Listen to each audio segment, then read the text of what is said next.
सिंध जे क़दीमी शहर हैदराबाद में वाक़िअ क़दीमी इमारत मुखी हाउस तामीर जो हिकु नादर नमूनो आहे। मुखी हाउस खे मुखी महल बि चयो वञे थो, जंहिंजी हिक सियासी, समाजी, सक़ाफ़ती ऐं तारीख़ी हैसियत आहे। हैदराबाद जे पके क़िले वेझो ऐं होम स्टेट हॉल साम्हूं क़ाइमु हीअ ख़ूबसूरत इमारत हैदराबाद जी मशहूरु शख़्सियत ॻेठानंद मुखी 1920 ईस्वीअ में पंहिंजी ख़्वाहिश तहत जोड़ाई ऐं हिन उन खे मुखी महल जो नालो ॾिनो। जेका पोइ ख़ूबसूरत इमारत ख़ानदान जे ॿियनि फ़र्दनि जी संभाल हेठि रही, पर विरहाङे वक़्तु हू पंहिंजो अबाणो वतन छॾे भारत हलिया विया। मुखी हाउस ॿिमाड़ इमारत आहे जंहिं में 12 कमरा, 2 हॉल ऐं 2 आॻुर मौजूदु आहिनि ऐं मथे छत ते ख़ूबसूरत गुंबज़ क़ाइमु आहे। हिन इमारत जे दरनि ऐं दीवारुनि में सागवान वण जो क़ीमती काठ इस्तेमालु कयो वियो। हर कमरे जी दीवार सां काठ जी अलमारी लॻाई वई।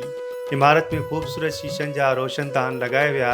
इमारत में लोह जी ग्रिल लॻाई वई, जेका महल जी ख़ूबसूरती में इज़ाफ़ो करे थी। अंग्रेज़ जी ग़ुलामी मां छुटकारो हासिल करण लाइ बरे सगीर जूं मशहूरु सियासी शख़्सियतूं मुखी हाउस में वेही पंहिंजे बहितरीन मुस्तक़बिल जी रिथाबंदी कंदियूं हुयूं।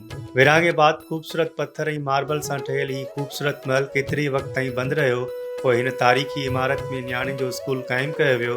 2009 ईस्वी में सिंध जे नवादरात खाते हिन इमारत खे संभालींदे उन में म्यूज़ियम क़ाइमु करण जो फ़ैसिलो कयो। 2013 ईस्वी में ॻेठानंद ख़ानदान जे कुझु फ़र्दनि मुखी हाउस जो दौरो करे सिंध हुकूमत खे उन में म्यूज़ियम क़ाइमु करण जी बाक़ाइदे इजाज़त ॾिनी, जंहिंखां पोइ हिन ख़ूबसूरत इमारत में म्यूज़ियम क़ाइमु कयो वियो आहे।